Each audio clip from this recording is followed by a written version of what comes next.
This is the talking news for Friday the 6th of August. The society details are in the second half. This is Den reading an article from the Isle of Wight Radio. All 16 and 17-year-olds to be offered first dose of vaccine. All 16 and 17-year-olds are to be offered a first dose of a coronavirus vaccine, the Joint Committee on Vaccination and Immunisation, JCVI, has recommended. The UK will now follow other countries, including the United States, Israel and France, who have started to vaccinate older teenagers against COVID-19. A second dose for this age group will be recommended after emerging safety data has been scrutinised, the Government Health Advisory Body said. The first inoculations for about 1.4 million older teenagers will be offered in the next few weeks, ahead of a return to classrooms for the start of the autumn term, and children will not need the consent of their parents to get a jab. Younger children, aged 12 to 15, will not be advised to get vaccinated in this phase, but that could change later, with government scientists continuing to analyse data and evaluate any risks.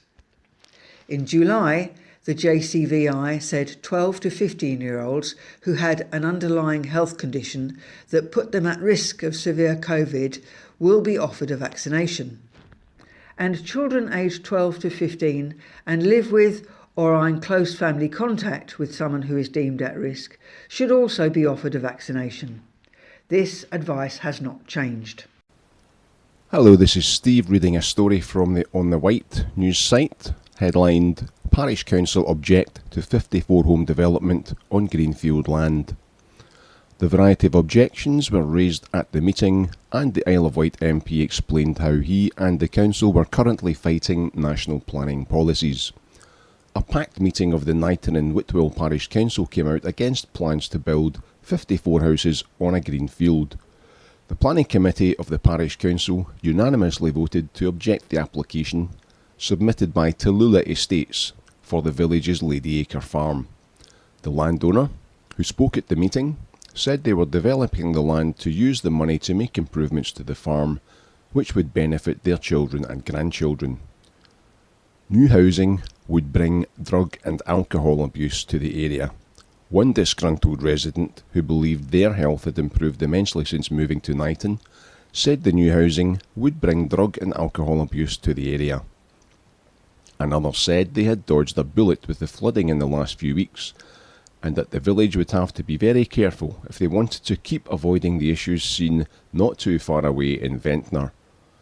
With the Isle of Wight Council Planning Department currently under the presumption in favour of sustainable development, members of the public had expressed concerns about whether there would even be a point to objecting. Councillor Ali Logan said the council had grounds to refuse the development, but suggested the parish council looked into proposing a suitable alternative by way of a community land trust or community benefit society. Councillor Logan said if the parish council were to borrow money to build houses, they could control who lived there and rent them out to local families, and also build what was suggested in their local housing plan. Councillor John Boileau Goad said houses should be built, but these plans should be rejected, allowing them to reflect on what they did want. Councillor Tim Addison reflected the views of many residents at the meeting when he said Knighton's infrastructure is at best clearly fragile and at capacity. He said the village had once been known as a sustainable rural hub, but he could not see how, with the closure of Undercliff Drive, they could call it a hub anymore. Mentioning the likelihood of flooding and the lack of evidence in the plans to see how the drainage would be properly managed, Councillor Addison said the field had been used to grow watercress in the past, which was indicative of the site now. A resident of Pan Lane, which the farm is on, said it was a faulty application as it was near a watercourse with a spring in the field, continuing under properties and into the eastern yard. The resident said the small pump that is proposed to combat the issue would not cope. Other issues to be used in the council's objection included the lack of parking and narrow pedestrian access, lack of lighting and no wheelchair access. The Islands MP Bob Seeley was at the meeting and explained to residents the flaws with the current planning procedures and ways he and the Isle of Wight Council were trying to fight the national policies. Isle of Wight Council representative for Chale, Knighton and Shorrell, Councillor Claire Critchison, was at the meeting but remained neutral, with the hope to speak at the Isle of Wight Council's Planning Committee meeting when the application is decided. Hello, this is an article read by Sue. More Isle of Wight schools affected by cyber attack. 3 more Isle of Wight schools have been affected by a cyber attack, it's been confirmed. The Isle of Wight Council has told Isle of Wight Radio that Barton Primary, Honeyhill Primary and Lanes End Primary have also been hit. It brings the total number of schools targeted by the ransomware software to 6. As a result of the attack, Lanes End say pupils will return from summer holidays at a later date. Head teacher Karen Herbert Duff said, "Having spoken to our service provider, we understand that the attack means that all the information that we stored with them has been encrypted. This means we cannot and will not be able to access it again. As you can imagine, the team now have hours, days and months of work ahead of them to recreate the information that has been lost. In order to assist with this painstaking process, the trustees have approved the school to close for 3 extra days at the end of the summer holidays. This means the children will not be returning to school until Monday the 6th of September 2021. We ask that you are patient with the team during this period." Earlier on Tuesday, Isle of Wight Radio revealed how 3 schools within the Isle of Wight Education Federation were affected. Staff at Medina and Carisbrooke College, as well as the Island Sixth Form, have been unable to access their websites. A spokesperson for the Isle of Wight Education Federation said, "The IT systems for our federation were compromised last week between the 28th and 29th of July by a ransomware attack which has resulted in an encryption of data and is preventing us from gaining access to our systems. We are working with officers from the Police Cybercrime Unit to pursue the cyber criminals and understand the full impact of the attack. There are obviously some significant implications of this, which we are managing and will take measures to secure our systems even further in the future.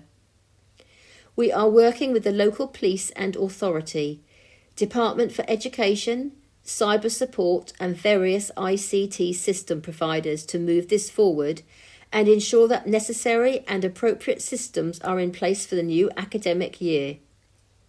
Stakeholders will be contacted about this with updates as and when we are able to provide them. It's thought the schools are working alongside the police cybercrime unit." Belgrave road safety concerns prompt Ventnor Esplanade footway closure. From Isle of Wight Radio. Further movement on Ventnor's Belgrave Road has led to the closure of the footway on the Esplanade.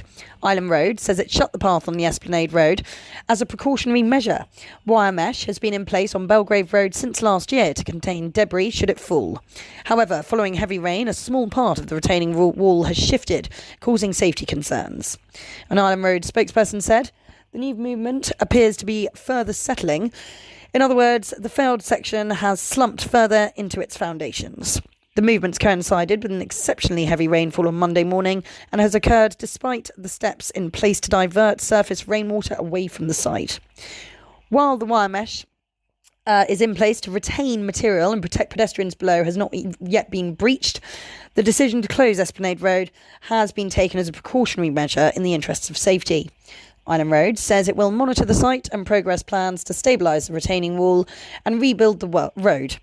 Ventnor was badly affected by flooding earlier this week. This is Den reading an article from the Island Echo. Royal Mail Saturday letter deliveries could be axed on the Isle of Wight.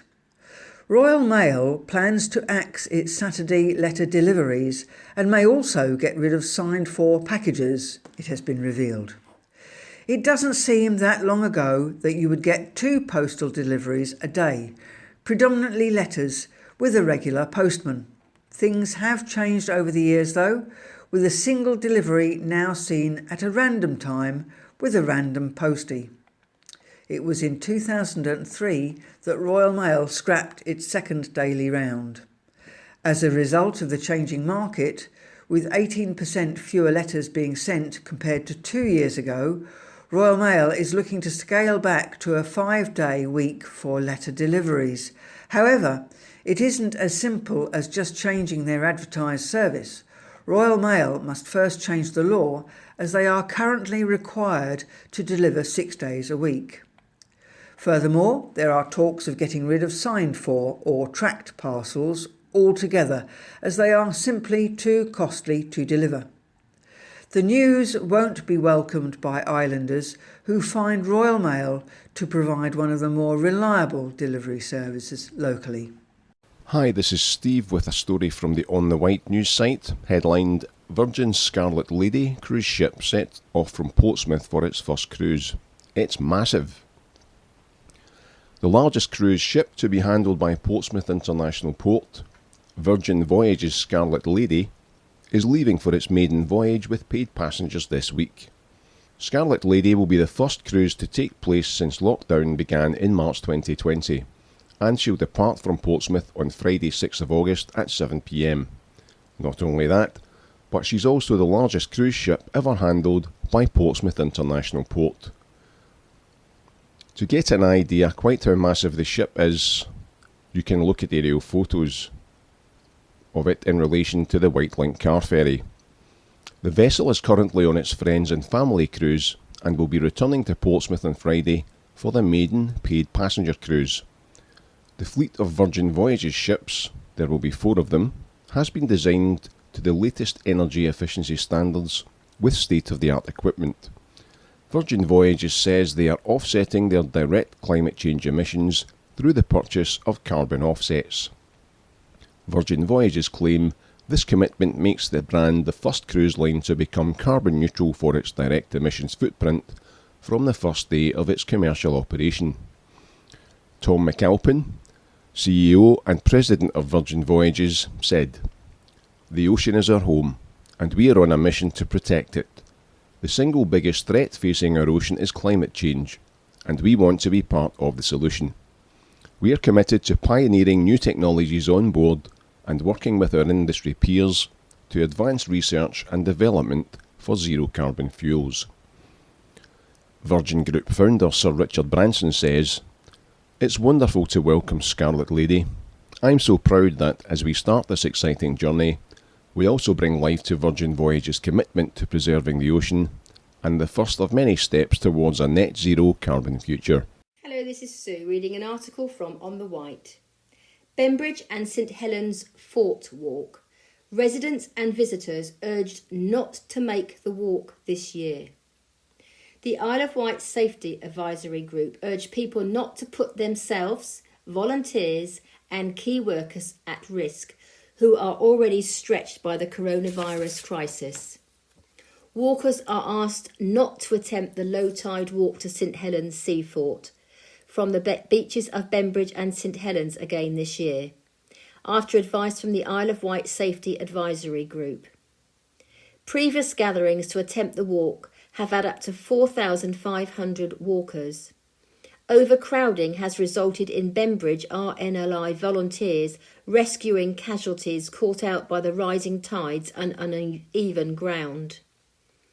As in the last few years, the Isle of Wight Council will control parking and access at Dover Road, St Helens, so that parking along the narrow road does not block access for residents and emergency vehicles. But the advice from the emergency services is still for walkers not to come to Bembridge and to St Helens for the Fort Walk.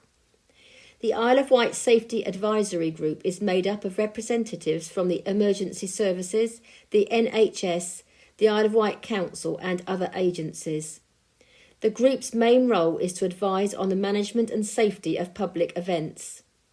A spokesman for the group said, "The Fort Walk is an informal event with no organiser that usually takes place over one or more suitable tides in the summer. Last year we asked locals not to attempt the walk and most people respected that. This year, for safety, we again urge the fort walkers not to make the trip. Please do not put yourselves, volunteers and key workers at risk when we are already overstretched by the coronavirus crisis. The only way to get to the fort is to cross a very narrow strip of shingle, and it will be impossible to do this safely except in very small numbers. Climbing around the fort itself would also be difficult while staying safe, and the shore and parking areas can become crowded. Given the thousands of people who have in the past turned up to this event, our clear advice to them is please stay away this year and enjoy one of the many safer beaches on the island instead. Strong performance all round for ride rowers on the River Itchen from Island Echo, Iona. An excellent performance was put in by the ladies from Whitelink-sponsored Ride Rowing Club at Itchen Imperial Rowing Club Regatta on Saturday, backed up by some good performances from the men's teams. In the ladies' novice fours, the ride crew of Beth Walpole, Julie Clark, Stella Baisley and Emma Nichols, coxed by Emily Faithfull, comfortably won their heat and went on to win the final in a much tighter race to gain promotion to Coastal Junior status. Emma Nichols then teamed up with Emily Faithfull in the ladies' doubles sculls to secure a second win for the club. Joel Smith Racing in the men's coastal sculls also won his heat, defeating the BTC sculler, who was the only remaining opponent for the Hampshire and Dorset ARA's Coastal Junior Sculling Championship. So although he only came second in the final, the H&D ARA Championship is his. In the men's novice sculls, Austin Smith also comfortably won his seat and the semi-final, but could only finish second in the final. The other ride men's novice sculler, Ben Sanderson, lost in the heat to the eventual winner. These two then joined together to compete in the men's coastal junior pairs, finishing second in their heat, failing to make the final.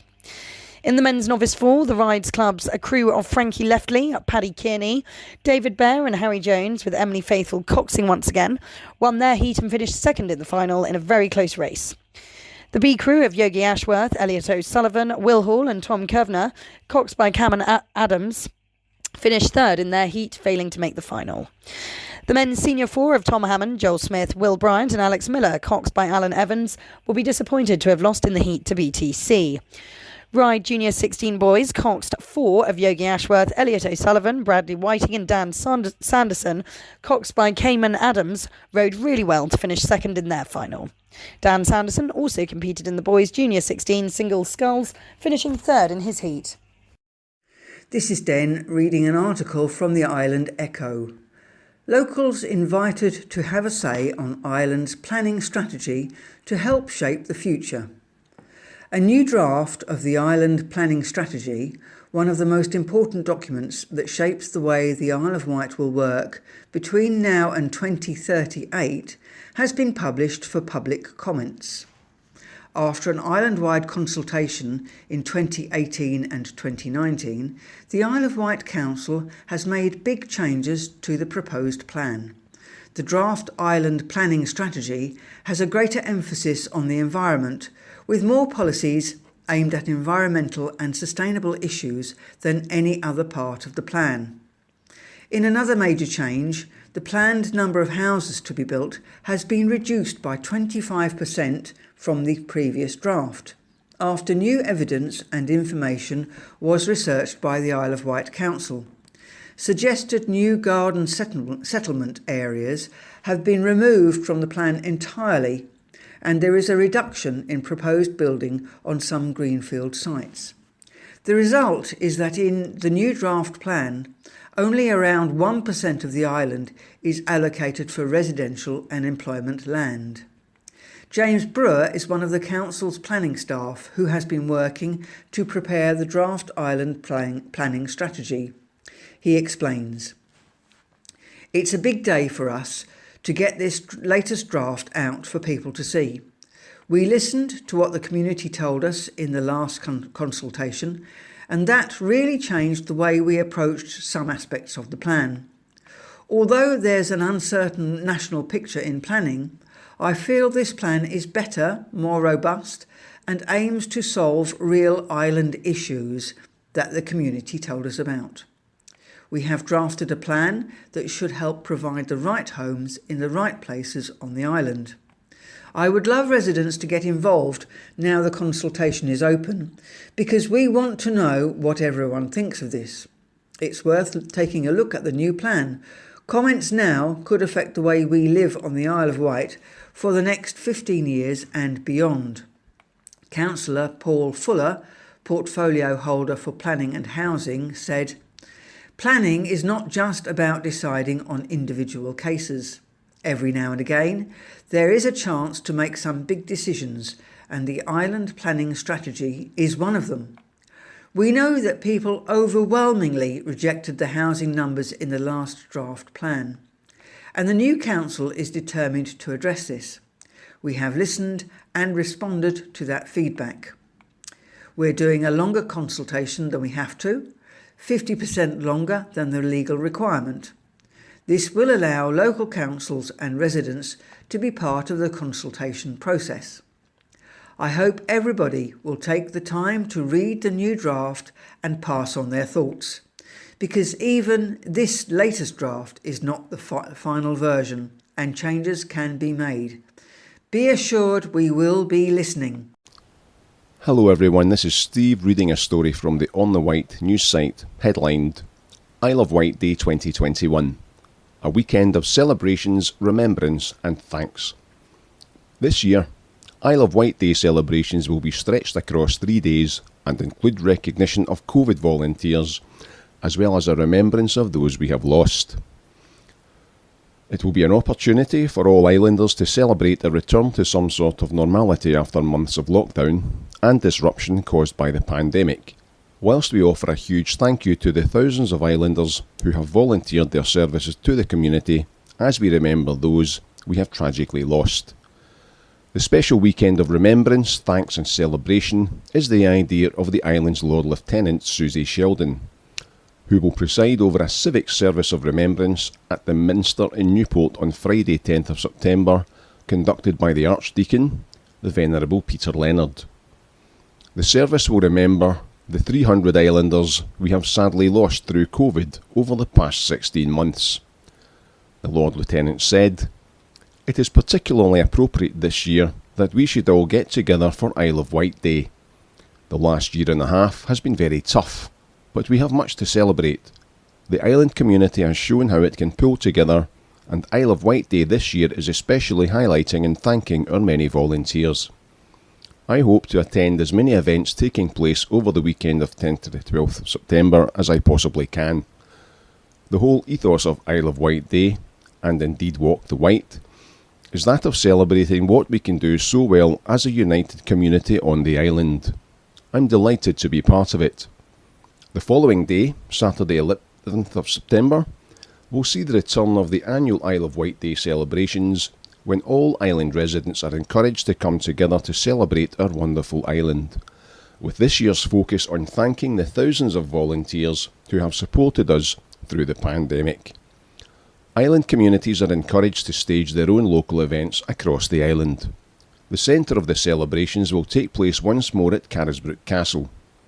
Island residents will only need to pay £1 for entry to the castle grounds for this family fun day, with coronavirus volunteers having free entry. More details of the fun day activities will be announced in the coming weeks.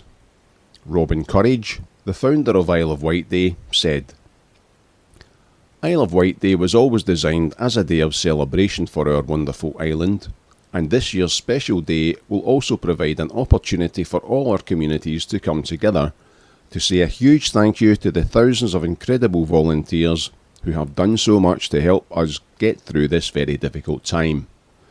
Massive thanks also to David Bailey and his team at English Heritage for once again so generously making entry to the wonders of Carisbrooke Castle affordable to all islanders on this special day. Community Action Isle of Wight, which provides the island's volunteer centre service and has been supporting both the many community-based COVID support groups and also the provision of volunteers at vaccination centre sites, is helping Isle of Wight Day to provide a thank you to volunteers. Its CEO, Mike Bulpett, said, The island always benefits from the huge commitment of volunteers, year in, year out, but the COVID crisis has seen an even greater response, which needs to be recognised and celebrated. The weekend celebrations will continue on Sunday 12th September with the staging of the iconic Mountbatten Walk the Wight, one of the largest walks of its kind. The event was rescheduled from its regular date in May because of COVID restrictions, and this year Mountbatten is hoping for a record-breaking turnout for this annual fundraiser.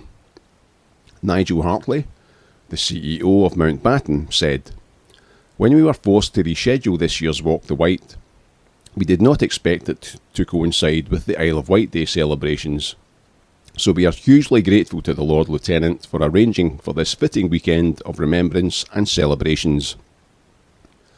To conclude this wonderful weekend of remembrance and thanks, the annual Songs of Praise concert with the Isle of Wight Symphony Orchestra and choirs will take place at Cowes Enterprise College on the afternoon of Sunday the 12th of September.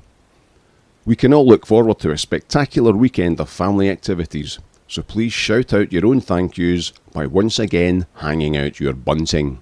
Hello, this is Sue reading an article from Isle of Wight Radio. Ride Interchange petition reaches 1,000 signatures. A petition to force the Isle of Wight Council to go through planning process before changes are made to the highways on Ryde Esplanade has hit 1,000 signatures. The council had previously hit back at the petition, saying it failed to recognise the improvements the scheme would bring. It says residents should be assured the authority has followed planning procedures properly. It comes after the decision to start the scheme was deferred by the council's cabinet following comments about the lack of opportunity to share views and concerns. Opinions would not be taken into account about the scheme. The 6-week consultation on the highways part of the £10 million scheme comes to an end next Tuesday, August the 3rd, with the authority saying there is still time to shape some of the key elements of the Ryde Transport Interchange. The council is involved in remodelling the bus station, creating a new road layout with a new access to the pier and the way buses go out of the town, as well as cycle route and more pedestrianised public areas. However, the petition, started by the local businesswoman and former member of the Ryde Regeneration Group, Kathy Fawkes, is trying to encourage the council to go through the planning process before putting into action the proposals that she says will cause danger to pedestrians and significantly increase congestion and pollution. Another voice against the proposal is retired transport planner Bob Wight, who described one aspect of the designs: the exit of the pier road with the merging of Esplanade traffic and a pedestrian traffic as the fatal flaw. Mr. Wight said that one detail will create additional danger, congestion and sever the train station from Western Gardens for pedestrians and cyclists. Speaking of the petition's milestone, Kathy said that providing no consultation opportunity on the major changes was a failure of communication by the council. She said, after receiving criticism that my strong objections to it were just a matter of taste, within 3 weeks 35,800 people had taken an interest and 750 have felt strongly enough to share the petition. It all indicates that there would be strong support to move to seek a judicial review to defend Ryde Seafront from this appalling proposal. When the consultation first started, residents were confused over what they could comment on, with the focus seemingly being on the public realm and decisions like the colour of railings and benches. The council has since clarified comments on all aspects of the highway schemes are welcome.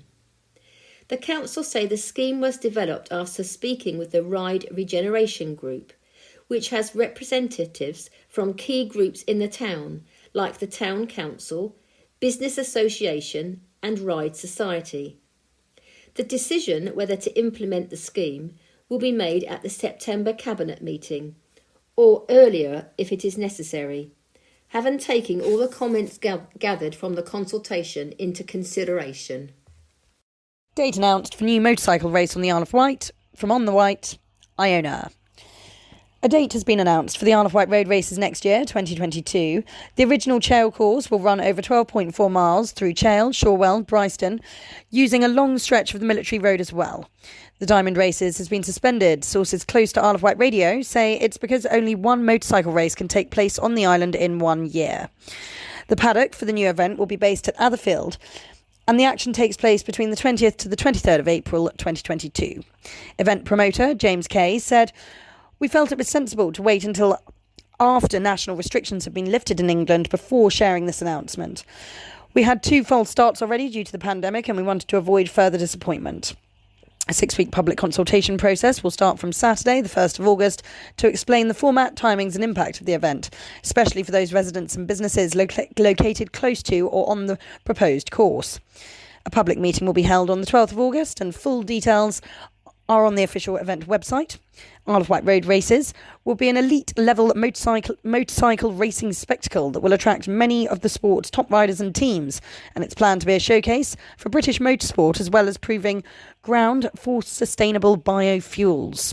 James added, "The Isle of Wight is an ideal location for us to pioneer the use of carbon-neutral fuels that are less harmful to our environment. The biosphere status encourages us all to learn new ways in which we can live on our diverse and ecologically important island. The Isle of Wight road races will be at the forefront of promoting future energy technology." This is Den reading an article from Isle of Wight Radio. Ordnance discovery leads to Royal Navy bomb disposal team call out to Shanklin.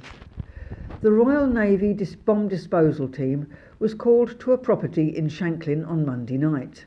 The discovery of a piece of ordnance in the garden of a home in Clarence Gardens. The team arrived on scene shortly before 7 p.m. A Royal Navy spokesperson told Isle of Wight Radio, "We can confirm a Royal Navy explosive ordnance disposal team was called out to Shanklin at the request of local police. A team responded to the call out in question, and the item was safely removed by the bomb disposal expert." Hello, this is Sue reading an article from Isle of Wight Radio. Cyclist 80 seriously injured in Chale incident. A man riding a bicycle has been taken to hospital with serious injuries after an incident in Chale. Police said the rider, 80, was cycling along Chale Street, the B3399, between Chale and Chale Green, around 10 a.m. on Saturday, the July the 31st, when he came off his bike. As of Sunday afternoon, August the 1st, the man remained in hospital. Sergeant Catherine Edwards of Hampshire Constabulary said, "I am appealing for anyone who witnessed this incident to come forward and speak to us. I would also like to thank local residents for their patience while we carried out our inquiries at the scene and the road was closed for several hours. If you do have any information that could assist, please call us on 101 quoting 442103035540. Hello, this is Steve reading a story from Isle of Wight Radio, headlined Gurnard Homes Plans Back Before Planners. Plans for 7 homes in Gurnard are back, despite being rejected late last year. Proposals from Glenn Hepburn, of Hepburn's Planning Consultancy, have been submitted to the Isle of Wight Council for the housing scheme on Lower Church Road and Cockleton Lane, on land by Gurnard Farm. Previous iterations of the plans, also for 7 2-bed dwellings, were turned down by the Planning Authority in December. But Mr Hepburn argues the reasons for refusal have been overcome. Gurnard Parish Council has called an extraordinary meeting next Wednesday, that's August the 11th, according to local councillor Paul Fuller, to discuss the application and submit its comments before the deadline. The Parish Council previously objected, among other reasons, due to the development not reflecting local need and the harm it would cause to the special landscape character of the Gurnard Loch Valley. There has been a change in plans for the housing on the currently agricultural site, shrinking all the units and moved away from the boundaries to further improve the margins for bats. One of the reasons the Isle of Wight Council refused the previous application was because it was an urbanising encroachment into an area of undeveloped land. But Mr Hepburn said, at some point, all villages meet the countryside, and they are simply extending the village as has been done by previous generations. The outlined plans could see the access and layout of the site decided, with the appearance, landscaping and scale determined at a later date by reserved matters. In planning documents, Mr Hepburn said the site would be considered a low-density scheme, fitting of the location, and would not cause any harm to the character of the area. He said, as the council recognises the core planning strategy is out of date, there are no protected areas on the site, and it is, quotes, not of particular importance, and that there is no clear reason why the revised plans should be refused, unquote. However, Island Roads has recommended the scheme be refused unless a revised layout addresses the current issues of inadequate access road width for service vehicles, as well as inadequate turning areas and parking space access. Isle of Wight MP backs bid for island technology in new British Army tanks. From Isle of Wight Radio, Iona. Isle of Wight MP Bob Seeley is urging the government to use cutting-edge technology developed on the Isle of Wight in the British Army's new Challenger 3 tank. The Trailblazer Driver Vision Aid, developed by Newport-based RFEL Limited, improves driver and crew effectiveness by extending visibility beyond the normal daylight spectrum, overcoming adverse weather and low-light conditions using enhanced thermal imagery. The equipment is already used successfully in other British Army vehicles and by the Royal Netherlands Army. Mr Seeley wants the equipment included in the new upgraded Challenger 3 and has written to the Minister of Defence Procurement, Jeremy Quinn, urging him to ensure the new tanks benefit from safe UK designed, sourced and manufactured equipment. Bob Seeley said, RFEL is a world leader in signal and video processing, and through many years of self-investment, they've brought several excellent products to market. As a company, they're growing rapidly and impressively and have increased their workforce by 50% during the pandemic, providing more skilled employment on the island, and importantly, they are utilising the local available workforce to achieve this growth. RFEL is another of those island companies that's bringing with expertise and innovation and is leading the way on the international stage. I'm very pleased to be recommending Trailblazer to the government and hope this island developed technology will be ensuring our armed services continue to benefit from the very best technology. This is Den reading an article from the Island Echo. Bembridge lifeboat in all-night shout to assist elderly skipper. The volunteer crew of Bembridge's RNLI all-weather lifeboat spent over 7 hours at sea overnight assisting a 22-foot yacht taking on water some 12 miles south of the Isle of Wight. Solent Coast Guard requested the launch of the Tamar-class lifeboat late on Tuesday night following reports of an elderly and disorientated skipper in difficulty south of St Catherine's Point. The Alfred Albert Williams hit the water at around 22:50 and proceeded to the casualty vessel's last known position, arriving on scene at 23:45. 2 lifeboat crew members were transferred to the yacht, and after carrying out a dynastic risk assessment, it was decided to move the yacht out of danger by towing her to Portsmouth. There was insufficient water to enter Bembridge Harbour. Having safely put the yacht alongside a pontoon at Endeavour Quay, where Coast Guard officers from Portsmouth Coast Guard Rescue Team were waiting, the Alfred Albert Williams returned to Lane End and was recovered by 6:15, more than 7 hours after launching. Hello, this is Sue reading an article from Isle of Wight Radio. 2 men charged following Ventnor rooftop standoff.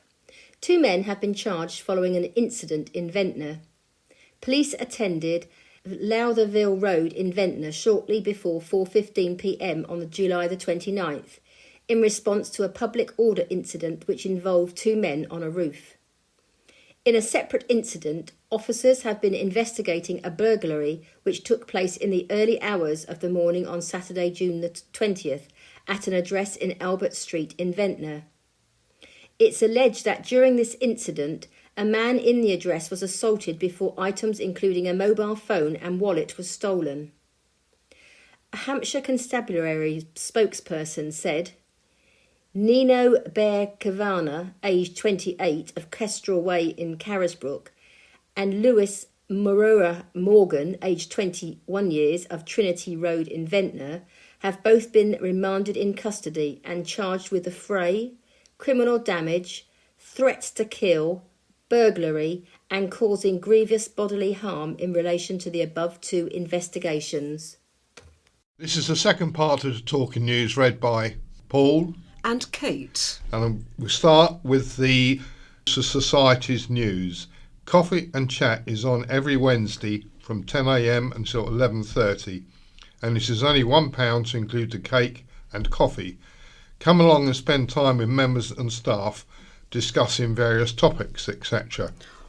The Thursday Mix and Mingle is held every week, starting at 10:30 and finishing at 2 p.m.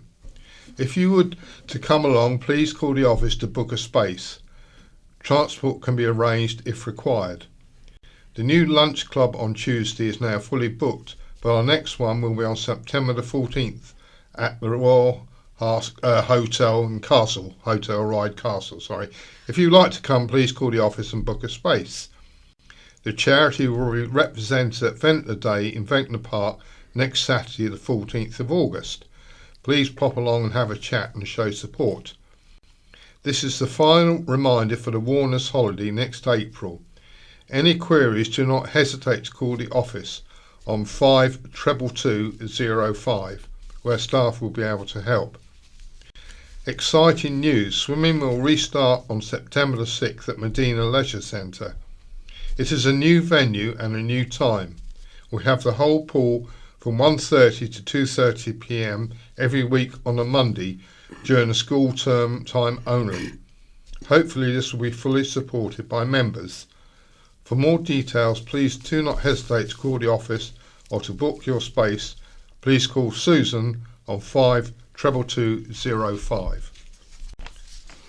And now, letters. Matthew Long of Ryde says all our NHS workers deserve a decent pay rise. Reading Geraldine Fletcher's letter in the county press of the 30th July, I am not sure making comparisons between the relative merits and contributions various NHS staff made throughout this pandemic is either fair or helpful.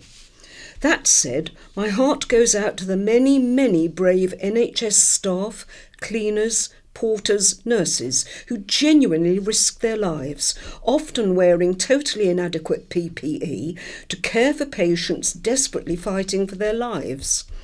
Let's not forget how in appreciation we all clapped their selfless acts of bravery and compassion on Thursday evenings throughout 2020.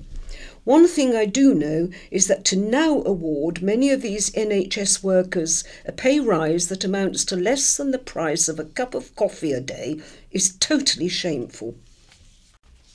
Scrutiny, please. This is from Hilda Fuchs at Ryde. I have sent this letter to the government.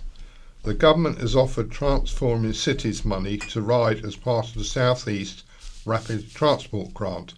In doing so, now with a short deadline, the incompetent local council under a Conservative MP has devised a scheme that will make more pollution through light vehicle traffic on new roads that are unnecessary. To do this, they will destroy public conveniences, a popular cafe, historic Victorian gardens and green open spaces within a conservation area. The proposal is unscrutinised by any town planner or landscape architect, and the local accessibility and cycling organisations say they have not been allowed to comment or make changes.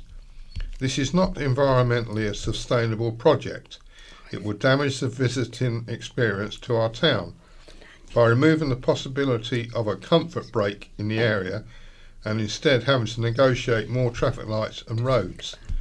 The traffic on the roads that now exist work perfectly smoothly and flows well. The new proposed traffic lights will cause chaos. I voted for this government when I thought priority for you was to even up opportunity in fringe towns. We have lots of deprivation here. This grant was to make travel to cities safer, faster, more sustainable, thus reducing emissions. but our untested and unsafe proposal needs your immediate scrutiny, please. Will you help save Ryde Seafront? Asks Bob Wight of Ryde.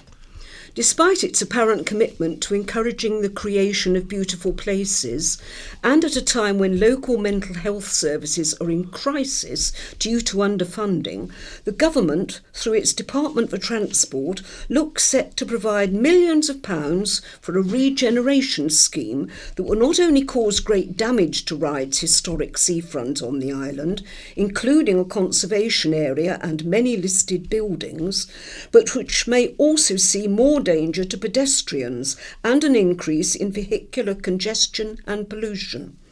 Despite there being no visualisations of the proposed improvements, and without any consultation on options for achieving a new transport interchange, local councillors are being forced to promote a very poor proposal because, they say, of funding constraints. Yet the architecture of the adjoining station replacement that forms part of the overall Ryde Transport Interchange scheme is unknown, hence no decisions on how the public spaces will look can reasonably be made. A campaign has been mounted to seek a delay in progression of the flawed scheme so that alternatives can be considered. It is understood that a much simpler scheme, and one that addresses objectors' concerns, has already been drafted for discussion. Can you help us to save Ryde Seafront? Fringe another Ventnor Plus, from Melvin Hurst and Mo Jones at Ventnor. We write further to the letter from Martin Thomas, Counterpress 30th of July, in praise of Ventnor, which we totally concur. Ventnor Fringe, which has taken place over the past 10 days, is testament not only to the vision and dedication of Jack Whitewood and Mahari Macaulay, but to the vast array of happy Ventnor volunteers who ensured the events were monitored and ran smoothly. It just gets bigger and better every year. The Ventnor Park location for many events was transformed into a mini festival site with colourful marquees and big flags. The atmosphere, as always in Ventnor, was relaxed, friendly, calm and trouble-free. We enjoyed 5 different events: comedy, music, drama and a walk. Only one disappointment: the rest were of a high standard, causing us to laugh out loud and sing along heartily. Everything we saw was well supported. Only time restraints and other commitments prevented us from seeing more. So a huge thank you to everyone involved in this fabulous celebration of Ventnor at its best. We look forward to next year and many more years to come. June Glasspool of Sandown says, I would like to say what wonderful treatment I received in Elviston Ward at St Mary's Hospital after my recent shoulder replacement surgery.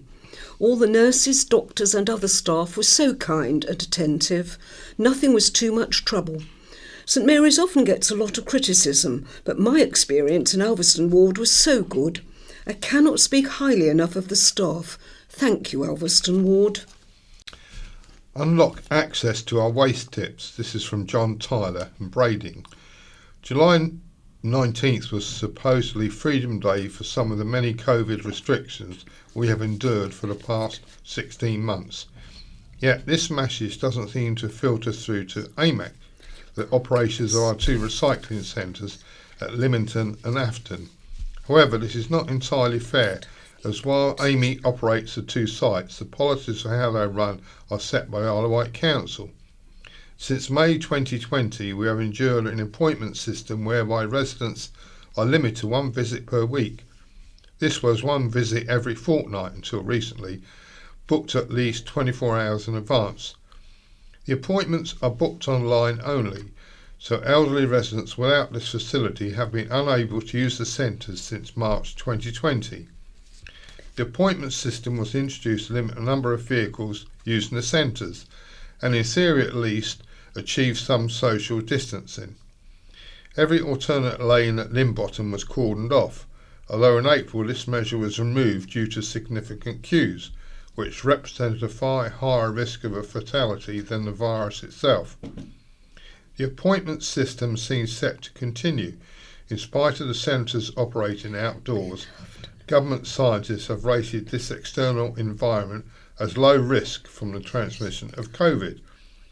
The appointment system is clearly very convenient for Amy, as it reduces the amount of waste they have to dispose of, but perhaps we should ask ourselves where this waste ends up. Fly tipping has increased significantly over the last 16 months, and this inevitably results in costs to council taxpayers when it has to be removed by island roads, yet there is no evidence of increased prosecutions. Most other councils in the UK have abandoned similar schemes. In fact, the Isle of Wight was in the minority in introducing such a scheme in the first place. It is time for normal service to be resumed at our recycling centres, so that we have the facilities to dispose of our waste in an environmentally friendly manner. Ben Houghton of Newport says the Isle of Wight is not changing for the better. The island is sinking, and not under nice clean rainwater, but more likely sewage, judging by the report in last week's county press. It is also in danger of further sinking due to the weight of bricks being used to build houses, which are not being constructed in ones or twos, but in hundreds. Another 473 houses planned for Ryde means at least another 473 cars on our roads, but more likely 946, as most homes have 2 or more cars these days. There are other developments, even worse and more damaging, in the pipeline. This fact occupied my mind when stuck in a traffic jam on the road from Bridlesford to Robin Hill last week. It took 20 minutes to drive from Lynbottom to the Robin Hill junction. Any road improvements in one area lead to jams in another, as is happening at what used to be St Mary's Roundabout. I have lived on the island since 1972, and I can't believe what is being done to it. Many people can't register with a dentist. Doctors' surgeries and the hospital are often overwhelmed. The only successful businesses seem to be ones devoted to building all over what is left of our one-time green and beautiful island. And how many houses are actually affordable for young people? Not very many, I suspect. I have some sympathy for the Isle of Wight Council, whose hands are largely tied by the government, so they are limited by what they can do to stop inappropriate building on the island. But something needs to be done before it is too late. I believe Bob Seeley, although it is his party, is doing what he can to limit the damage, as is our local branch of CPRE, but they are relatively small voices crying in the wilderness. Perhaps the Isle of Wight Council should risk being penalised by central government and simply refuse any further large-scale developments. A letter now from Diane Foote, looking into island links. My father was adopted in 1935. After much research and a DNA test, I have found a possible link to the Isle of Wight. There is a first or second cousin with the surname Perkins. After a little more research, I believe my biological grandfather could have been either a Perkins or Smith.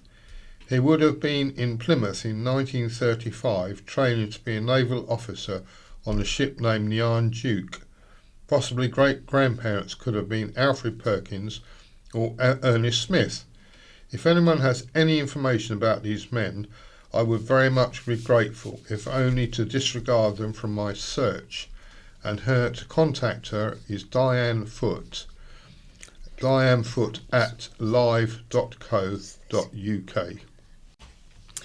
Richard Duck in Wroxall says, let's embrace this boom in cycling. I live at the junction of Castle Road and Yarborough Road in Wroxall, a superb viewing situation to observe all the dog walkers, hikers, cyclists, etc., enjoying the excellent leisure facilities we have on the island. What is very apparent is the absolute explosion of numbers of cyclists now riding our tracks and roads as they explore the countryside. This morning alone, Thursday, I have counted approximately 70 riders. Mums, dads, whole families, including teenagers and babies, using all manner of bicycles, including tandems, electric-assisted solos, some towing baby carriages, even a couple of seniors who must have been in their late 70s at the very least. What an opportunity this is for the Isle of Wight Council to seriously consider opening up and improving even more tracks and routes around the island to make the island a mecca for cycling, if it isn't at that level already. Charity begins. This is from George Lee at Cowes. Island MP Bob Seeley is seeking financial support for the island from the government's Levelling Up Fund in the County Press the 30th of July. Highly commendable, but knowing that the smaller the amount of money available, the harder it is for such requests to be granted, Bob still voted to prevent the government from cutting the foreign aid budget. And Bob Seeley, the MP, talks about tackling health. I thank the County Press for its front page story on dentistry recently. A number of islanders have written to me about NHS dental care, as well as the preservation of independent pharmacies and GP surgery appointments. Regarding dentistry, I have raised concerns about access to NHS dentistry repeatedly with health ministers, and I am supporting Health Watch Isle of Wight's request an oral health needs assessment to be undertaken as soon as possible. This will help make our case. I have spoken with those who work in the sector about how we can attract dentists and how we best retain those who are already here. Earlier this year, I spoke in a parliamentary debate where I highlighted the specific issues islanders are experiencing and put forward suggestions. Regarding pharmacies, I have also asked ministers about support for independent pharmacies and highlighted the great work that pharmacies do. Finally, I have also been talking with islanders about the ability to see GPs in person. The overwhelming majority of appointments with GPs are still in person, although that does vary. Some surgeries have been juggling the vaccine rollout with day-to-day responsibilities, the frustrating ping-demic and staff fatigue. Given the circumstances, some issues are understandable. I am in contact with health professionals who commission services at the Clinical Commissioning Group to see what can be done to support the GPs. I thank all those in GP surgeries and in the wider health system who have worked so hard in recent months. Rest in peace, our very special All Saints School. This is a letter from an All Saints former pupil, name and address supplied but withheld. I attended a tour of All Saints in Freshwater 5 days after it closed forever. Firstly, I would like to thank those who made it possible for us to visit. It was very much appreciated. I went to school from 1965 to 1971 and have never been back inside the building since then. The process of removal and destruction has already begun, leaving an empty shell for us to view while trying to retrace our childhood footsteps. Some rooms were instantly recognisable, but others have been altered and new structures added over the years. We couldn't help wondering what the long-term prospects for the school grounds were, although it doesn't take much imagination. A wonderful field, scene of many happy hours making daisy chains, with the mysteries of long halves laying behind it and the stream running at the bottom. How many executive-style houses are going to be stuffed in there in the fullness of time? They would join on nicely with the others planned for Long Halves Lane, no doubt. We left the tour feeling sad, such a loss of history vanishing forever. Thrown in the skip to be dumped. Who will remember when we have gone? Mrs. Hampton's recorder classes, sports days on the field, May Day celebrations, playing it and all those tiny moments of childhood. It will just be another house and state, nowhere for children to play and lost forever. I doubt if the new school will last 170 years. I appreciate that now there are people mourning the eventual loss of another primary school in the West Wight. But from all of us who spent 6 years taking our first steps into independent life there, rest in peace, All Saints. Now we go to White Memories, headed Tunnel Vision, Explosives and a Felon. For nearly 100 years, the island was served by 70 miles of railway lines. Today, apart from the Ride to Shanklin service and Haven Street, all that remains are some cycleways, but hidden away, most of the old tunnels are still with us. At Seven Sisters Road, St Lawrence, hidden in Copseland, is one end of the Whitwell to St Lawrence tunnel on the line from Merston to Ventnor West. The tunnel was blasted out by 2 teams of men in 1894 using high explosives. They started simultaneously from either end and, with customary Victorian precision, met in the middle, with just a few inches difference between them.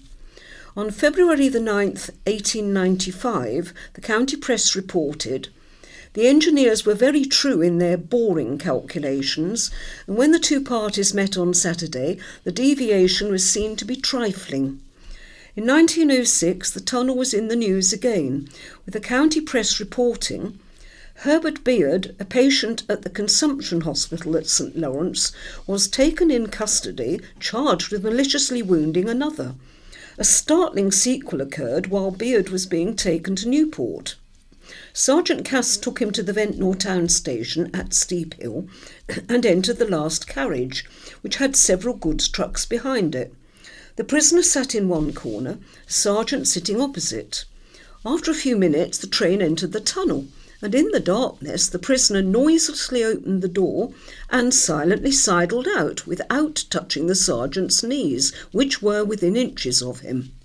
The sergeant heard the click of the door, and thinking the prisoner was opening the window, he leapt forward to prevent him, but all he felt was empty space, for the bird had flown. The sergeant took measures to stop the train, and it came to a standstill at the level crossing at Dean. He and 2 others made their way back to the tunnel and found the prisoner lying down, apparently dead, although all they could discover was a slight scalp wound.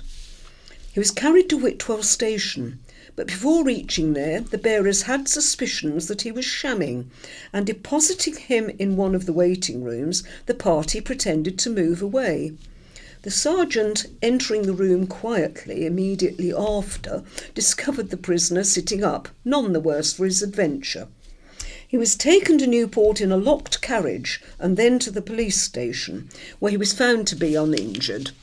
The prisoner's coat tail was torn, showing that he had narrowly escaped being run over by the trucks in his leap from the train. In 1915, the tunnel at Ryde Esplanade featured in a desperately sad court case which illustrated the stern morals of the times. A 23-year-old Yafford girl, a domestic servant, was charged with having killed her 2-week-old son Charles. The county press reported, Mr Harris prosecuting said the prisoner gave birth to a son at a Salvation Army institution in London on January the 26th and left there to return to her home at Yafford on February the 6th. On arrival at Ryde Pier, P.C. Hodges noticed that she was carrying a baby. On arrival at Newport, she was not carrying the baby. On the following morning, a child's body was found in the tunnel. Counsel said the child was only slightly injured, and in the opinion of the doctor, death was due to shock and exposure. Accused said that her parents were very cross when they heard of her trouble. She went to London for the birth, and before returning she wrote home asking her people to meet her at Portsmouth Harbour. They were not at Portsmouth or Ryde, and she became very much upset and scarcely knew what she was doing. She fed the baby at Portsmouth, and when going through the tunnel at Ryde, dropped it out of the train, hoping that someone would find it and bring it up. She did not take it home because her parents did not like the idea. The jury found her guilty of manslaughter, and his lordship passed sentence of 12 months. On a happier note, Newport has a railway tunnel still in everyday use. Trains leaving Newport for Ryde crossed over the Medina on a bridge where today's Medina Way crosses over, and then immediately enter the tunnel. This tunnel now lives on as the underpass linking Riverside to the Victoria Road area. Back at Cowes, the tunnel linked Mill Hill Station and Cowes Station, situated where today's Co-op now stands. While not open to the general public, part of that tunnel is in use today as the rifle range of the Cowes Rifle and Pistol Club. One end of the tunnel can be seen at the junction of Newport and Bridge Road, and the other is in the mini park at the junction of St Mary's and Gordon Road. Also still with us is the Wroxall to Ventnor tunnel on the old Ryde to Ventnor line.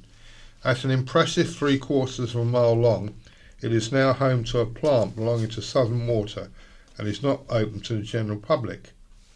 Because of the length of the tunnel, a huge ventilation shaft was built midway to allow the steam and smoke to clear. The shaft surfaces on St Boniface Down. The large brick red exit of the chimney still plainly visible for those who like a good walk. And now to my view. Politics, the proof of the pudding is in the eating, says Rebecca Roncaroni. Eton mess was invented when a strawberry pavlova was dropped on the floor, hurriedly swept up and served under its new moniker to unsuspecting aristocracy, who lapped it up with excited whinnies before debagging the host for inventing such an amazing pudding. Eton mess describes the current government perfectly. This particular bunch of elitist hooligans are the equivalent of a pavlova that has been dropped onto a filthy floor with the bacteria, hair, animal faeces, scabs, bogies, animal pee, mouldy crumbs and any other revolting thing that drops on the kitchen floor, all scooped up and presented as a thing of wonder. And to be fair, to some extent, this government is a thing of wonder. I wonder how they sleep at night. I wonder if they're a bunch of psychopaths. I wonder how we can get these soulless ghouls out of power. I wonder how much more we, as a society, will take before we kick them out. I wonder if it is possible for a whole country to be collectively depressed to the point where they don't care anymore. I wonder what will shine a light for people to actually see what is going on and realise the power of us. The proof of the pudding is in the eating is a well-worn cliché for a reason. Yet for some reason we as a populace seem to be gobbling this lot up and asking for more. My granny had a saying, I want nourishment, not punishment. God only knows what she would have said about this crop of entitled toffs. There has been some muttering from the opposition about how the new administration is changing the job titles of those working for the council from officers to staff is derogatory and disrespectful. I am curious to know just how calling staff is disrespectful. The use of officer has always caused confusion among the general public. Many people do not understand the context of the word officer or member. This becomes obvious when staff, officer salaries, are written about, and it is clear that some people believe that is the members, councillors, receiving large pay packets. It is with no sense of irony or hypocrisy that those who led the previous administration are now howling about lack of consultation, transparency and democracy. This was the same administration who slashed the number of council meetings from 9 to 6 per year in order to avoid the public and make decisions behind closed doors.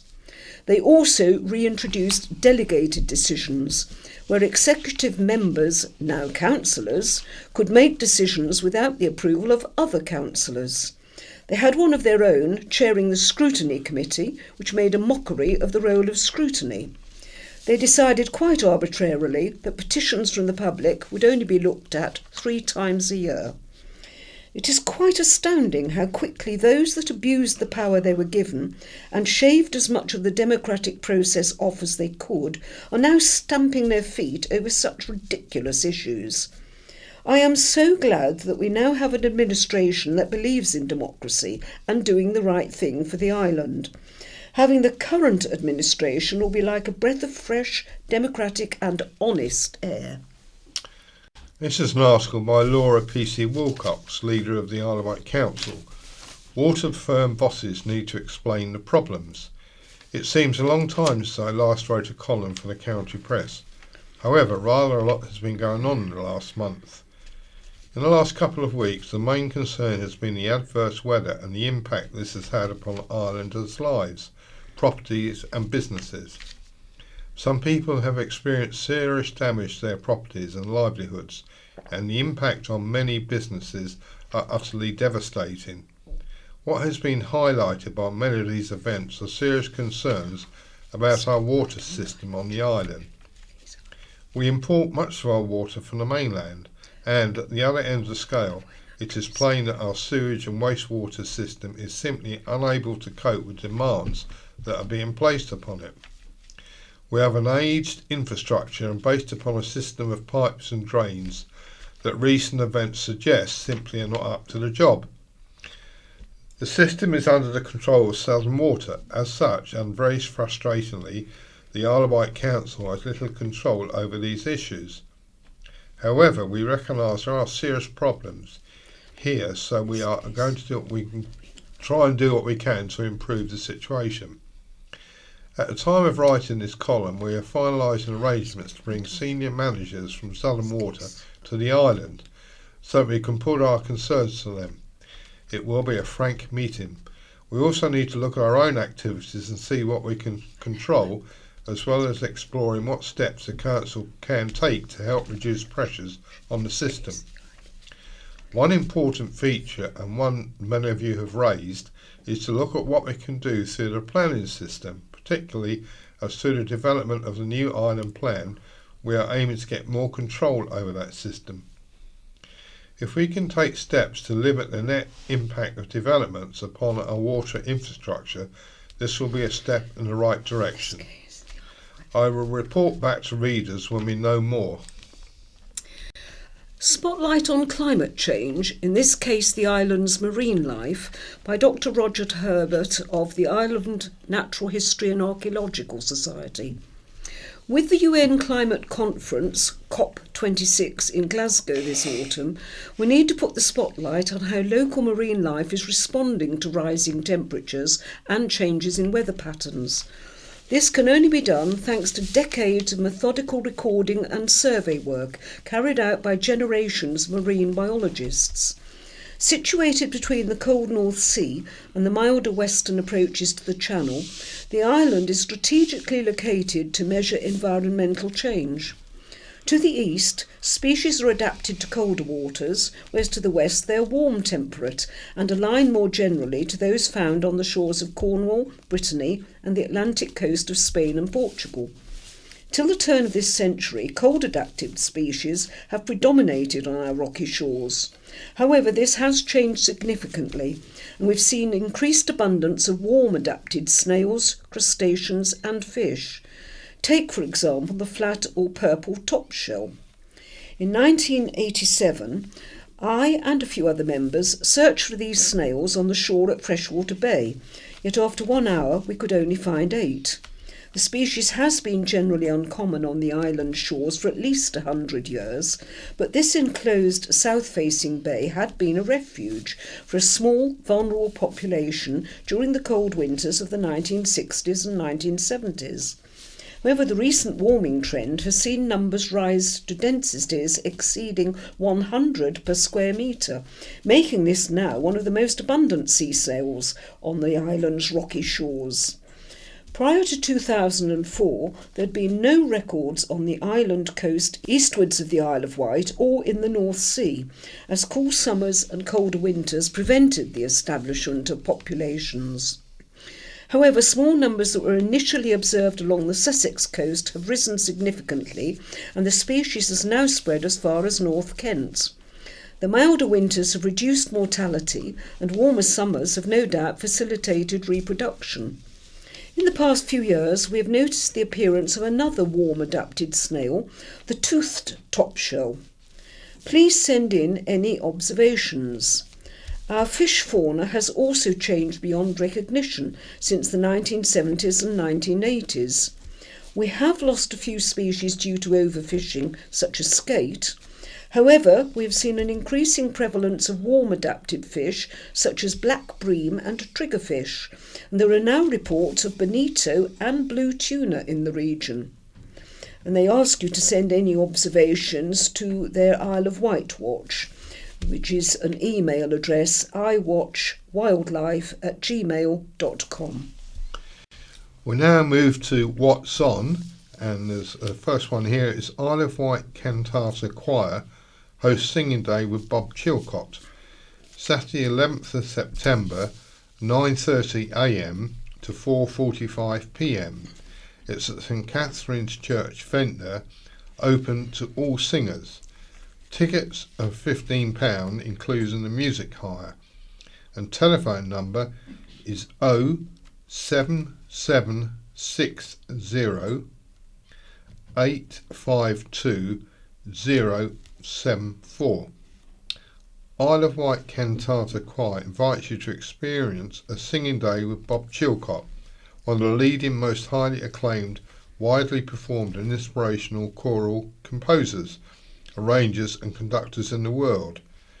The singing day is open to all singers of all abilities and confidence levels. It is a wonderful opportunity to spend a day singing a selection of Bob's own much-loved choral works together under his inspirational leadership and direction.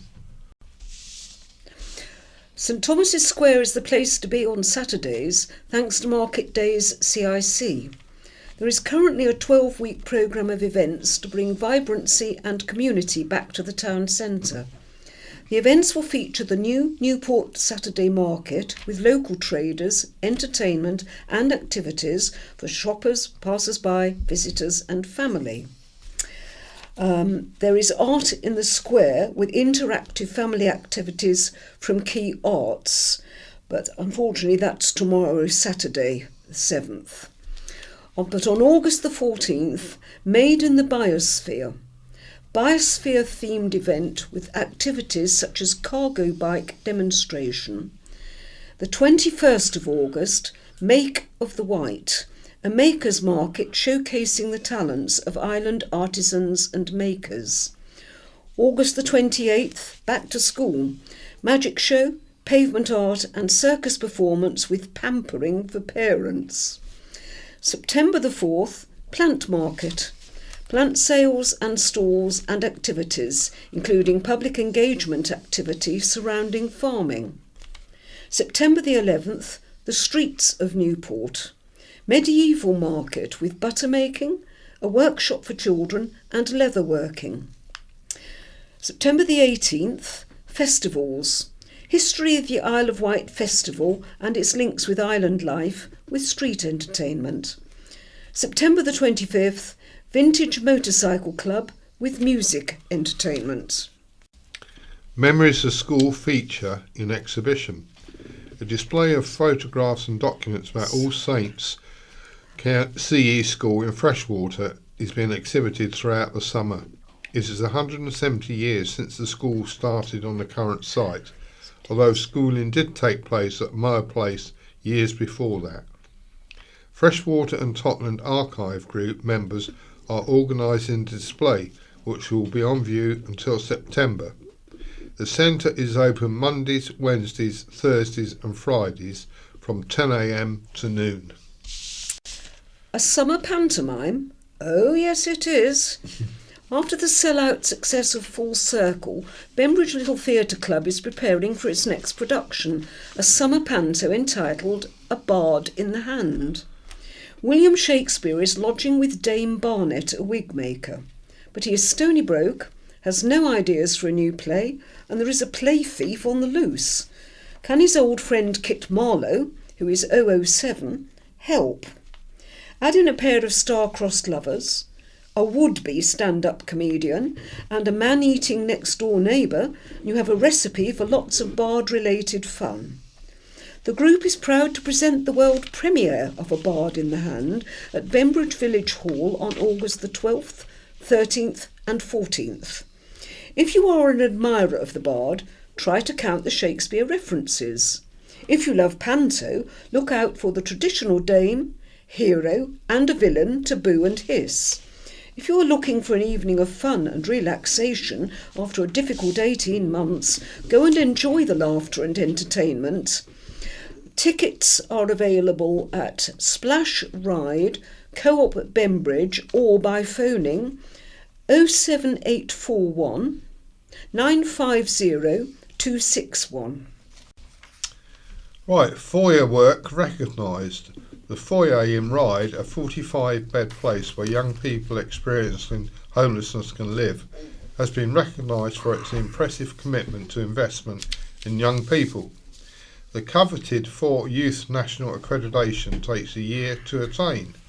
Sovereign Housing Association won a contract to continue providing services at the foyer for the next 7 years in summer 2020. A length of time already invested and the organisation's commitment to the future were contributing factors in securing the accreditation. Ross, one of the residents, said it was a nice place to live. Every staff member at the foyer is good at what they do and the best they can do to help everyone. The foyer stopped me going down a bad path and made me feel good about myself. The organisation attracted a £5,000 grant from the Daisy Rich Trust, with Sovereign providing a further £1,000 for 2 initiatives. Greenmount helps out the Haven's Hawks.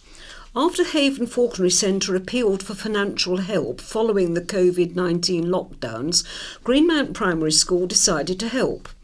The pupils and staff held a non-uniform day, raising £323 towards the Falconry's running costs. The Falconers were delighted to receive this money and paid a special visit to the school with some of their owls. Members of the school council spent time with the birds of prey before handing over the cheque. The Falconers told them the money raised would have helped to keep the birds at their optimum flying weight and in good health. The Greenmount School Council also held a Greenmount Goes Green Day to support conservation and green issues, which they have been researching whilst in school and at home.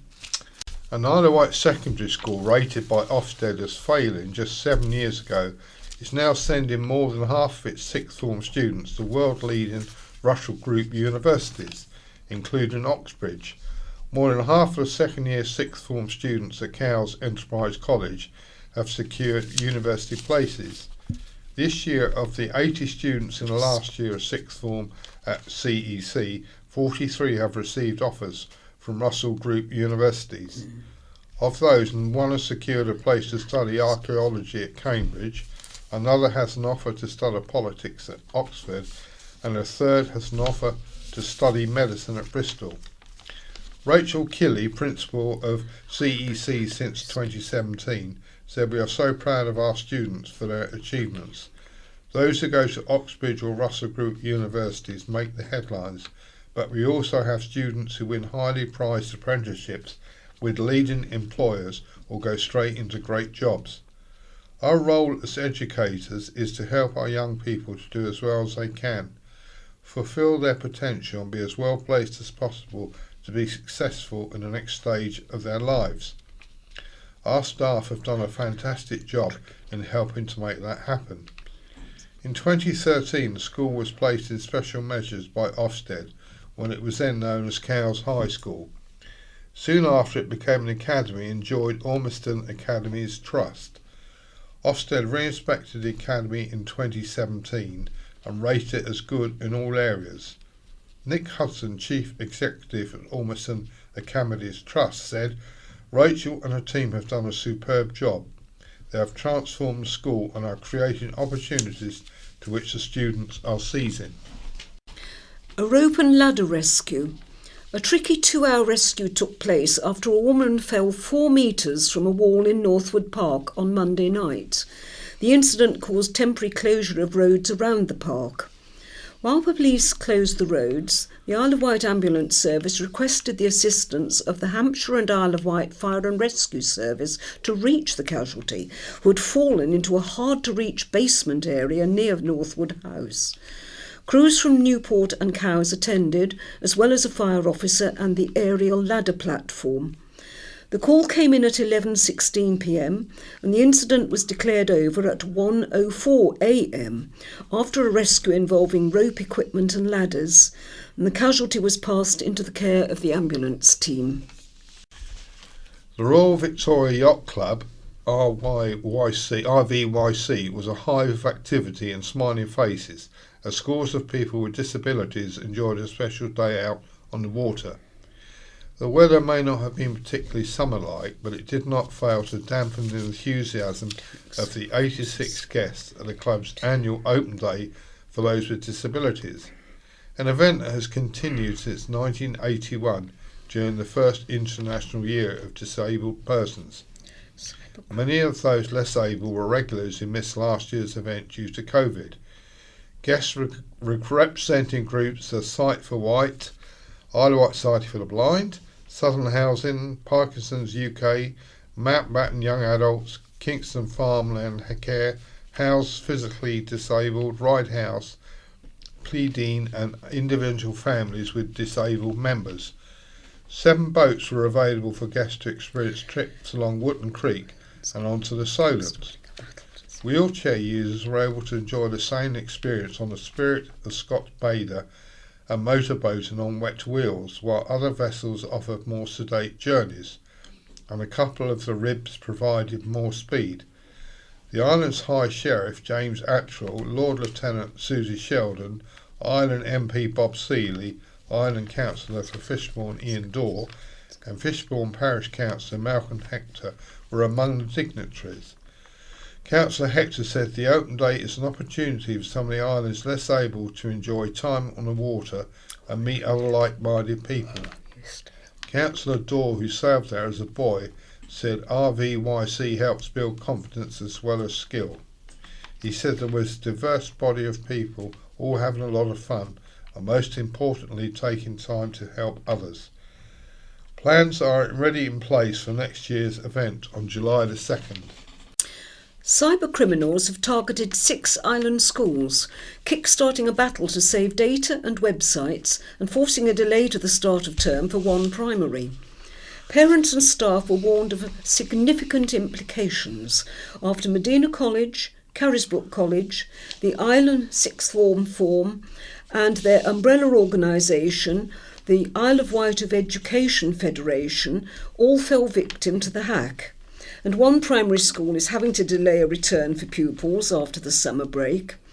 Their websites went offline last Friday after IT systems were compromised over the previous 2 days. It was confirmed to be a ransomware attack and has meant all the school's data is encrypted and cannot be accessed. Ransomware is malicious software that infects a computer and prevents access to it until a ransom is paid to unlock it.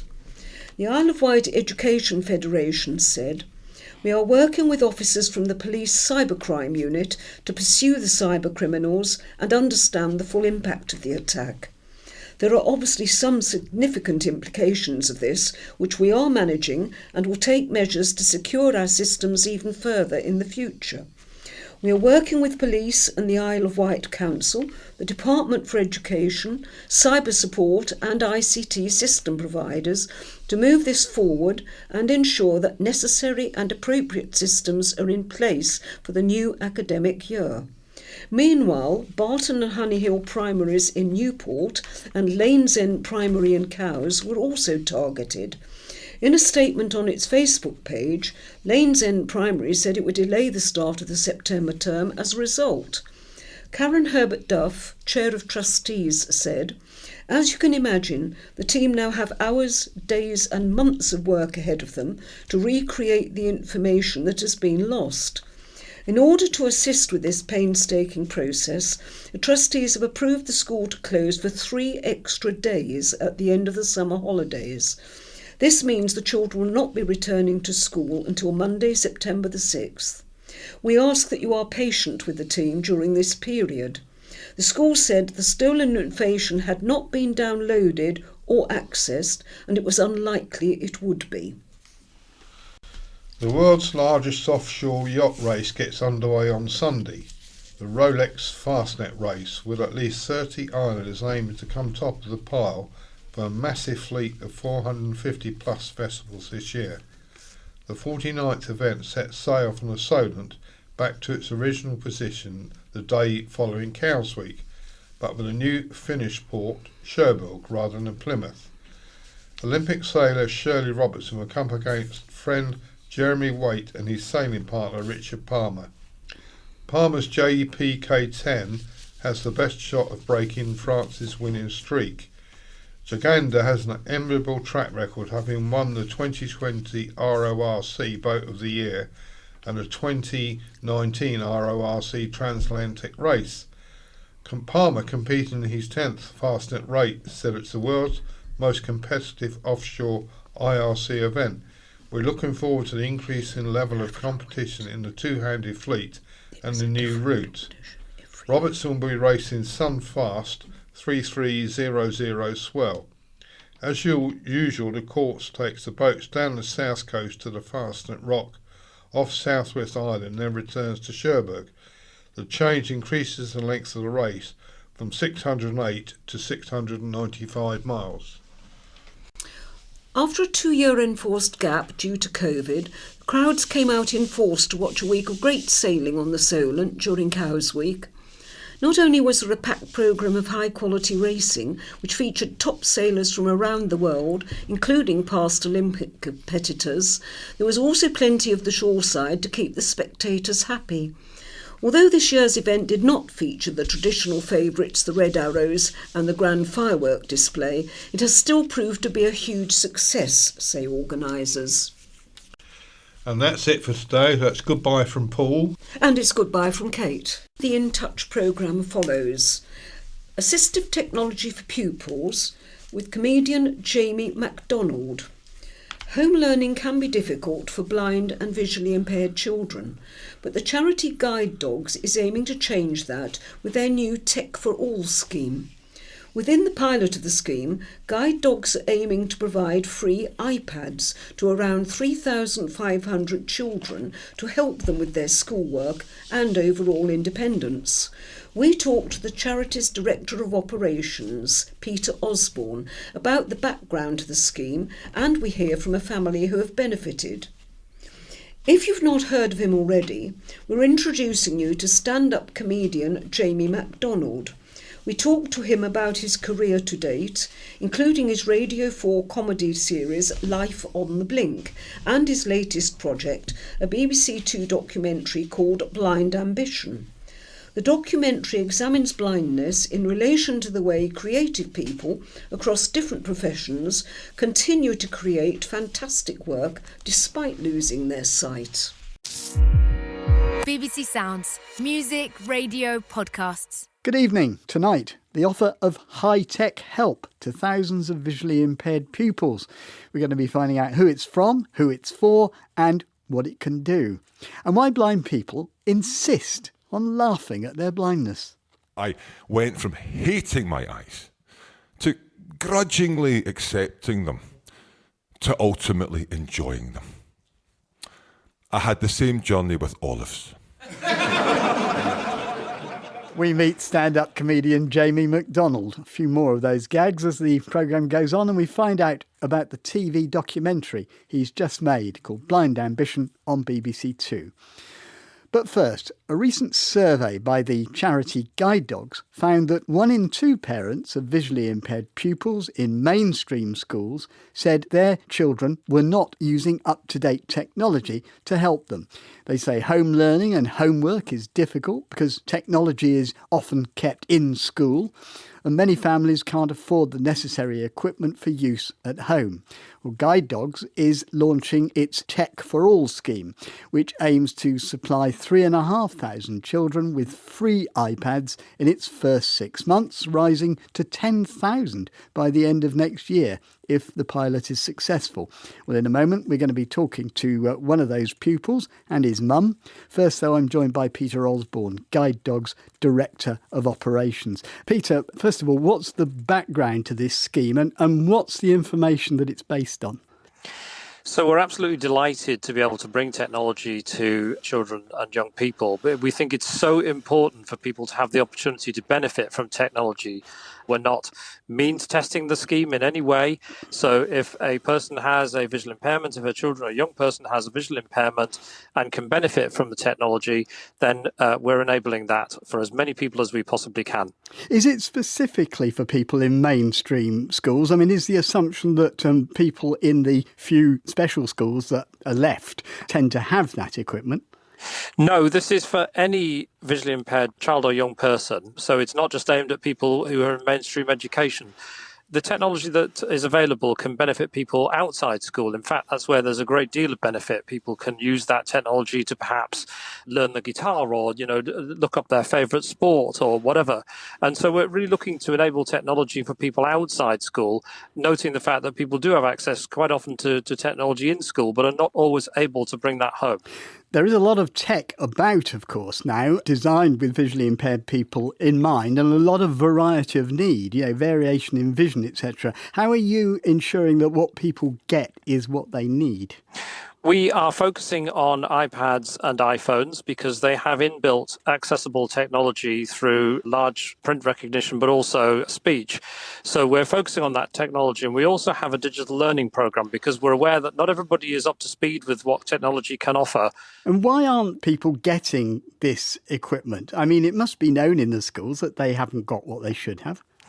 Yeah, I think sometimes the process can be quite complicated and people need to go through that process. And one of the things that we're also talking to people about is ways in which we can support people to do that. So we're very pleased that a large number of people that are contacting us about this particular service are also asking for additional information about other services, including ways in which they can get support whilst they're in school. So we hope that will be a benefit of this as well, that people will learn about other services they can use and benefit from. Well, let's hear from someone who is benefiting from this. We're going to Zoe Bates and her son Will. Will, if I can come to you first, tell me a bit about the difficulties you were having without the equipment. It was harder to read text or send over work or access Teams meetings through the lockdown or home learning. And what difference has it made to you now, and how is it helping your schoolwork? It's helped a lot. I've been doing a lot better with my homework and I've been getting a lot up to date. Let me go to your mum, Zoe. What were you noticing that Will was finding difficult?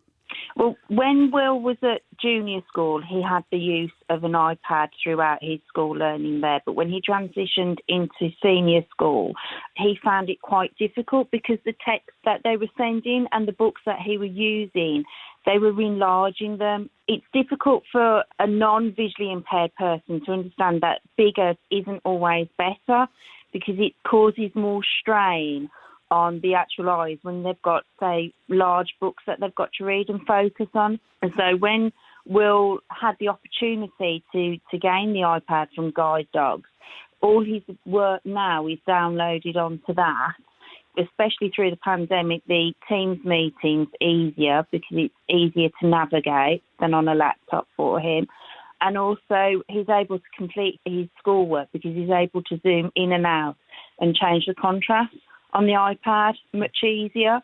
So I found it really beneficial academically, but not only that, also socially. He's been able to interact with his school friends and family members throughout the pandemic with the iPad, and he's been using a variety of games on there as well. So he's using it to play games as well as schoolwork. Yeah. Let me go back to Peter Osborne, finally, of Guide Dogs. No one is going to criticise the idea of getting assistive technology to blind and partially sighted children, but they might be surprised that it's your organisation that's doing it. After all, you're still called Guide Dogs. That's a pretty clear remit. So why this very educational project? Our remit is to support anybody with sight loss to live the life they choose, but also the provision of technology is equally a part of that. And indeed, we're working with people across the age ranges really to enable people to use technology more effectively through some of our orientation and mobility programs, for example. So whilst we have some very specific services, our remit is much broader than that. But I mean, the money you get, because of your name, it's a bit of a no-brainer, isn't it? People think they're giving to Guide Dogs and you're doing other things. Does that mean you can do anything for your Guide Dog owner members that you need to do? Yes, we're continuing to invest in services and facilities. For example, we have over 60 trainees coming through the programme to create more guide dog partnerships, and we remain very much committed to our objectives of delivering 1,000 partnerships as we go forward. So it's really important that we consider all of our services in the round as enabling people to live the life that they choose. OK, Peter Osborne and Zoe and Will Bates, thank you all very much indeed. Now, let's meet Jamie MacDonald, the latest in a distinguished, if rather small, band of blind stand-up comedians. Jamie has the eye condition retinitis pigmentosa, which, as he says himself, is easier to have than to spell. And he's recently ended a 4-part series on Radio 4 called Life on the Blink. It's much easier to get a flavour of Jamie's comedy by listening to it rather than me trying to describe it. But as any blind person who ventures out alone will know, asking directions from sighted people is pretty much a waste of time. Their landmarks mean nothing to us. And Jamie imagines the fun of revenge, really, giving our kind of directions to a sighted pedestrian. What you want to do is you want to take 179 medium steps to the left. You'll get to some bollards. When the third one cracks your knee, reach out for a plate glass window. From there, it's an 8-metre crab walk to the right into a rough wooden fence. Now, grab on and follow that till you get 5 splinters in your hand. And you've dragged your head through 3 sticky out bushes. Now, brace yourself. The last one's holly. At the end of the alley, there is a Victorian spiral staircase. Now, plummet downwards at about 1G and burst out at the bottom, dizzy, onto the main road. Now, you want to hear the traffic coming down your left-hand side, because if it's coming down your right-hand side, you're screwed. Because that's you in the fast lane. Tumble down a tiny embankment, twist your ankle, tear your trousers, let out an involuntary scream, ah! And then turn right onto a tiny pavement. Now, this is where it gets a bit tricky. I got a lot of recognisable laughs from your series, but that was the biggest, probably. That sounded like it came from the heart. Yeah, thank you very much. Yeah, no, that was some of the relatable stuff I put in the Radio 4 show, because my kind of mission on stand-up is not to kind of enlighten or anything like that or inspire, but it's just to kind of entertain with our kind of day-to-day lives, because I think if you've got a certain type of attitude, we do live quite funny lives. We do. What was the impetus, though, for you not just to laugh at yourself, but to laugh at yourself on the stage? Well, I think a lot of people with the kind of sight loss, they go through the kind of journey, and I ended up I was in denial for quite a long time, and then I started using a white stick, and then that was fantastic. But with that kind of freedom and liberation, I felt I lost a lot of my identity. You know, I went from being Jamie to just, oh look, there's a blind guy. And that kind of wound me up quite a lot. I was working in a bank, and I was just kind of fading into the wall. Just, there's the blind guy coming again. Oh, isn't he brave? Oh God, I couldn't bear it. So I'd been going to this comedy club in Shoreditch down in London, and as I say in the show, the people that were performing, they were weird and wonderful, and I decided that society had classed me as weird, so why not try and be wonderful? And I signed up, and I spent a month working on a set, worrying about how the hell I was going to get to stage, and then I did it. You know, I went up and had a kind of 5 cathartic minutes of blind banter, which the Schadenfreude-loving people of Shoreditch seemed to go for, and then it just went from there. Now, the series you've just done for Radio 4, it was very upfront about your blindness. Do you do stand-up without reference to being blind, or is the audience likely to be so focused on it that you feel it has to be part of the act? Yeah, I've struggled with that one a lot, because I do in the kind of hour-long shows. You know, I go off into non-blind stuff about Scottish independence and Glasgow and various things about my own my non-blind life. But when I was first starting out and I was doing a Fringe show in Edinburgh in 2013, you know, my kind of view is you've always got to be upfront and honest with an audience, and if you just turn up and they didn't know you're a blind comedian. You know, there's political correctness would say that they shouldn't be annoyed, but they would be furious. You know, what? I didn't sign up to a blind comedian. No, it's just nonsense. I want to see a normal person. So I kind of bit the bullet and just kind of called the show That Funny Blind Guy, and had my head poking through a Venetian blind. And I thought, well, if you don't get it from that, you know. Now, your latest project is a TV documentary. It was on BBC Two. It's quite hard to describe, so I'm going to get you to do that for me. But in essence, it's a kind of road trip to discover how creative people adjust to their loss of sight. So are you impressed, Jamie, the people we found? You know, got a really cool, credible young rapper. If you got them by not just Googling blind rapper, blind photographer. In fact, you probably got me by going blind comedian. You ever searched blind comedian? Do you know, I don't think I have, because I know there's only a few of us, and I kind of know who they all are. Put Scotland in at the end. Oh, Scotland's only blind comedian. Hey! Neil Skeen! Oh, no! Neil Skeen! You're not even Scotland's blind comedian! That's outrageous. Was that genuinely spontaneous, Jamie, that there was another comedian who claimed to be the only Scottish blind comedian? Yeah, it absolutely was. I've never heard of the guy. Well, fair play to Neil Skeen, but he must be doing very well somewhere else. Get in touch with us, Neil. We'll have you on. Oh, no, you're going to have us debate. Stop picking a fight, Peter. Come on. Tell me a bit more, though, about the idea behind it, because you've had quite a range of creative people on, didn't you? Yes. So Jamie O'Leary is the guy that created the show. He's a TV director of note.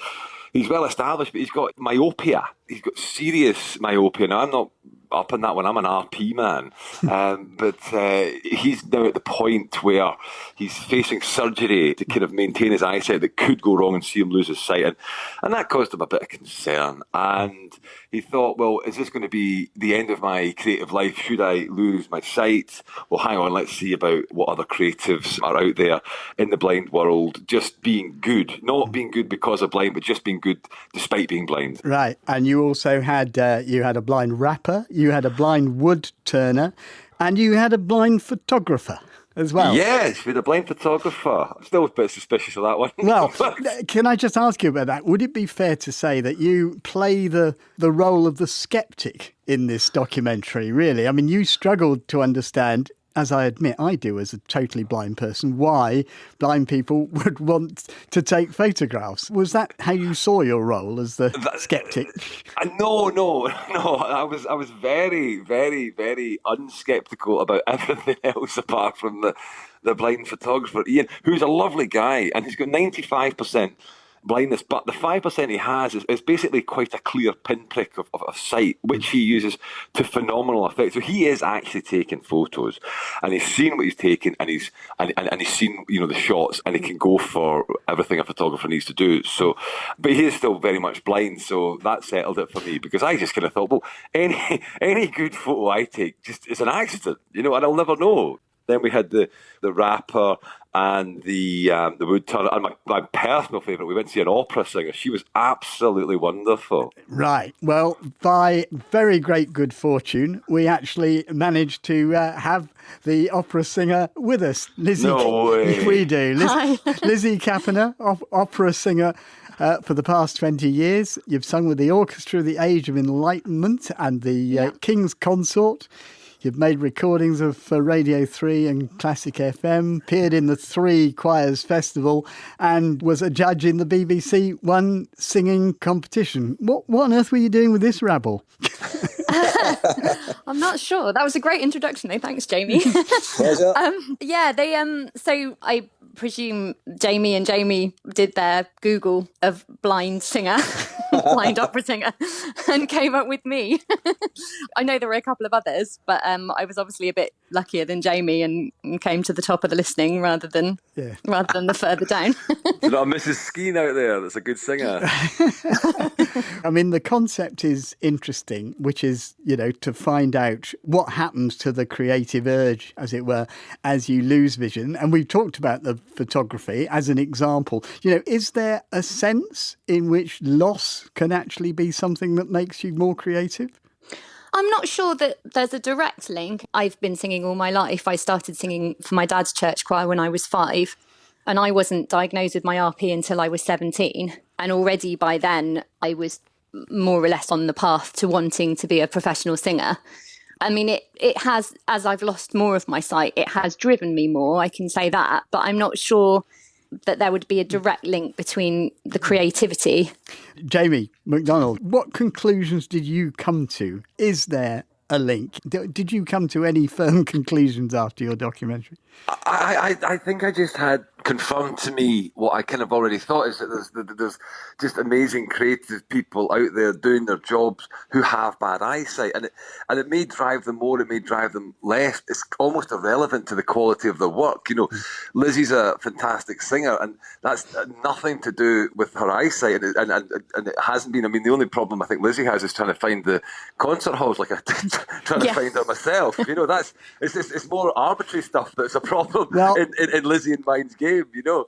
Jamie, what's your next project, and are we going to hear anything more of Life on the Blink on Radio 4? Well, I'm just waiting to find that out myself, Peter. We're in for a second series, but we've not had it confirmed yet. Yeah, we've got a couple of things in the pipeline. I'm in a sitcom up in Scotland where I play a horrible bigot, which I'm very Surely much... not. Yeah, absolutely. Well, Yes, it's nice. we'll try and find out for about your series for you, if we possibly can. Oh, that would be great. Get the inside scoop. But I enjoyed it. And also, Lizzie Kapaner, thank you very much indeed for joining us. Thank you. And the documentary Blind Ambition, which was shown on BBC Two on Sunday, is still available on the BBC iPlayer. And that's just about it for today. Just a quick heads up, we're planning to look more closely at audio description, whether there's enough of it, and if not, what you'd want more of. You can email us at bbc.co.uk, or you can go to our website, bbc.co.uk/in touch, where you can download tonight's and previous editions of the programme. From me, Peter Wight, producer Beth Hemmings, and studio managers Chris Hardman and Jonathan Esp, goodbye.